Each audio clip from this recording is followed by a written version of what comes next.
Hello everybody, welcome to Technique Tuesday. Today we're going to be making a floating element card where it looks like it's magically just hovering above the paper.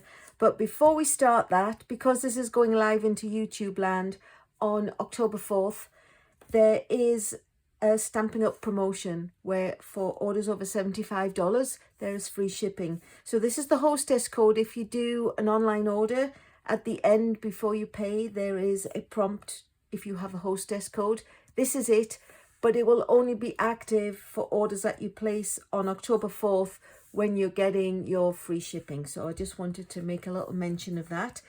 And back to our card at hand. So floating element, it's pretty easy, it's nice, it's quite magical really.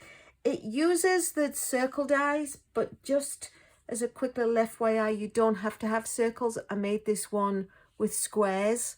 Well, actually, I just cut it. I didn't even use a square die. I just literally cut it with my paper trimmer. So if you don't have circles, you can, just to show you that you can make square ones just as easily. But today we are going to make a square one, and it's one of my favorite things that uses up all the little scraps of designer series paper you may have, or you might want to go ahead and cut them on purpose, which is what I did. I took 2 pieces of the Sweetest Christmas designer series paper, because of course each side's got a different design. I didn't want to use too many patterns, so I actually just I cut 2 pieces, but I've only actually used 3 sides. So it was 3 inches wide, because then in a 12-inch piece of 12 by 12 designer series paper, you can get 3-4 times. I should have been a math teacher instead of a Stampin' Up demonstrator. What can I say? And then I just cut them into little 1/2-inch sections. And then window sheets is what you attach them to, or if you're like me, you find in the back of your crafting cupboard the kind of window sheet that you used to use for overhead projectors, because yes, I am that old, my goodness. So what I did to try and get them to be laid evenly was I already had cut this one out, and the piece of the backing paper, you know, it's clear under there, I actually kept it so I could go ahead and just quickly stick it on between the backing paper and the cellophane, so I can see this is the shape, this is the exact size that the die will cut out. So I've got that as a reference. So I just laid out my papers just to get an idea of how I wanted them to look. And it's a good idea to go as high as the top and as low as the bottom, because otherwise when you've got your circle, if you don't, you're going to have like a little chunk missing out the bottom. Because it's see-through, you won't be able to see that there's anything there. So my recommendation is make sure the one at the bottom is completely covering the circle and the one at the top, and then arrange the ones in the middle accordingly. So this is how I did it. Because it's shiny and slippery, I actually stuck on with the tear and tape, which I've already gone ahead and put on, because you don't need to sit and watch me do that multiple times over. So the bottom of the circle, we'll stick that on, and the top of the circle, we'll go ahead and we'll put that on.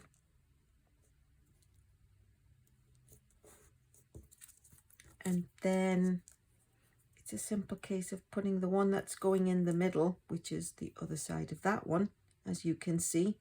Put the one in the middle on, and then put these 2 in between. So you do get to leave a little bit of a gap, which is why it looks like it's floating. And pop the other one on. And then you lay the die over and you run it through your die cutting machine, which, oops, by the power invested in me, here's one I did earlier. So you've got them on the cellophane on the window sheet.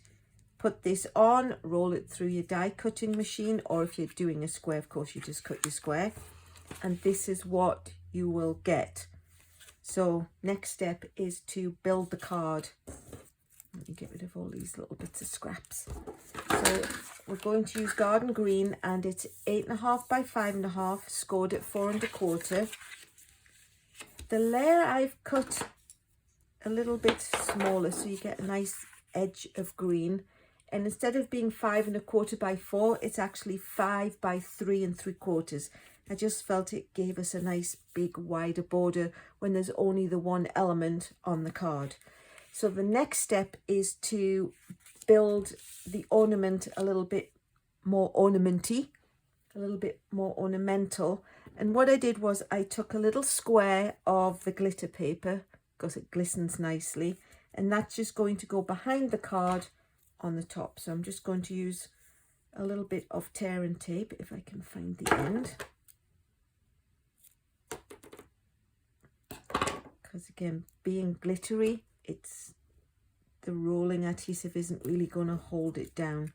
So I'm just going to give that a good press into the glitter pieces and peel it off. And then the top of the card can just go behind that. There wasn't a set size. Mine was just a 1/2 inch by a 1/2 inch, just if you want to know what I felt that size worked well as a plausible topper for a Christmas ornament. I then went ahead and did a little bow out of golden cord, and to attach that I'm just going to use one of the glue dots, and the glue dot will be wider than the bow, but as we've done in previous videos, you know, you can just scrunch it up a little bit and it will be just as sticky, and then attach the bow. So that looks rather nice. And then, so the ornament didn't look like it was just hanging in the middle of the card, I thought I would give it, I'll show you on there, so it looks like it's actually hanging off something. So in order to do that, I just took a teeny tiny smidger of double-sided tape. I didn't want to put too much on because I didn't want this to be able to stick down to the white layer. So just a little bit, that will hold it in place like that. So when we come to put it on, it will attach nicely. So the next trick, of course, is that it looks like it's floating, is to give it some dimension. Now you can go ahead. This one, I don't know if you can see down inside there, I actually used independent little small dimensionals, which come in, you can buy them from the catalogue, or they come quite often in paper pumpkin kits. But you can also buy strips, and strips are just quicker and easier to take off. But you also, at the edge of the hexagonal dimensionals, you always get these edges.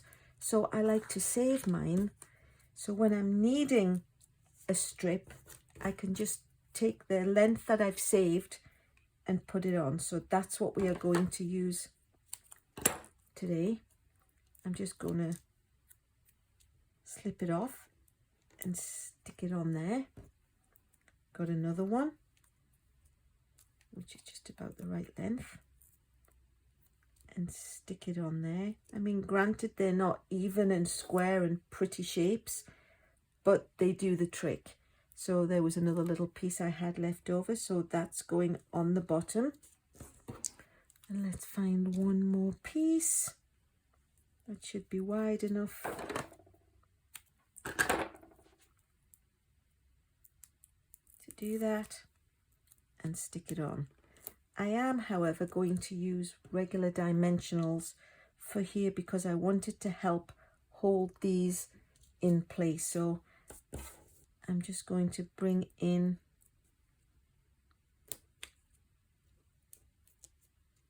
one for each side, and that should help stick them. So bring the white piece that we're going to attach it to.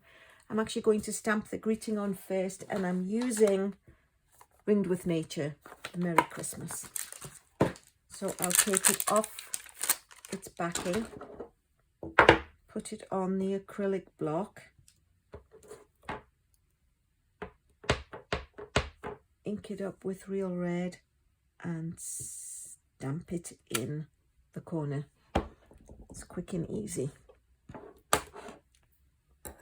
So I've got lots of bits of backing paraphernalia hanging around. So now we're going to take off all the backing papers. So you can imagine if these were all backings, it would be like peel, peel, peel, pick, pick, pick.